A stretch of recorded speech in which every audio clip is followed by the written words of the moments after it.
ভিডিওটা একটু দেখে যান। আমি যদি এখনই জিজ্ঞাসা করি আপনাদেরকে, বাংলাদেশ ন্যাশনাল ক্রিকেট টিমের টেস্ট অধিনায়কের নাম কি বলেন? মাশাআল্লাহ। বলেন টি-20 ক্যাপ্টেনের নাম কি? ওডিআই ক্যাপ্টেন কে? আর্জেন্টিনার 3জন প্লেয়ারের নাম বলতে পারবেন? ব্রাজিলের 5জন প্লেয়ারের নাম বলতে পারবেন? বাংলাদেশের ফিল্ম ইন্ডাস্ট্রির 10জন নায়কের নাম বলতে পারবেন?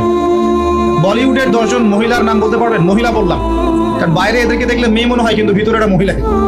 আপনার কাছে মনে হয় যে মেয়ে, আসলে কিন্তু এটা মহিলা।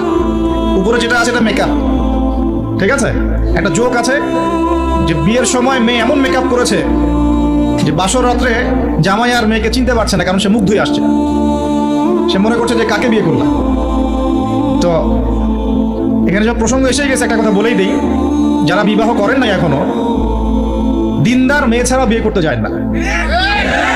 যে মেয়ের মধ্যে দিনদারিতা আছে, নামাজ কালাম ঠিক মতো পড়ে, পর্দা ঠিক মতো করে, ইসলামের প্রতি মহব্বত আছে, ঠিক আছে, এই ধরনের মেয়েকে বিয়ে করেন, ইনশাল্লাহ সুখী হবে।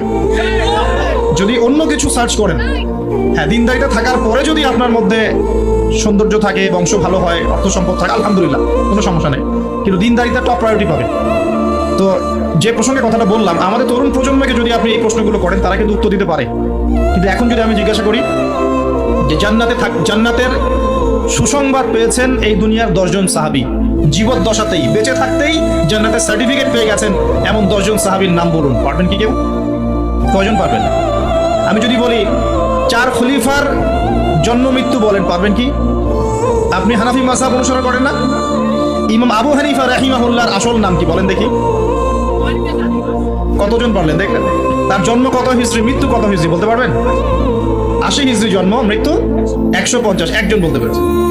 দেখেন, বেসিক ঈমান ভঙ্গের কারণ কয়টা জানেন? ঈমান ভঙ্গের 10টা কারণ আছে, কে বলতে পারবে?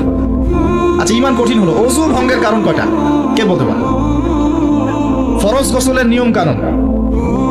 তো বেসিক কিছু প্রশ্নের উত্তর কিন্তু আমরা বলতে পারি না। আল কোরআনে আল্লাহ পাক কতজন নবী রাসূলের কথা বলেছেন?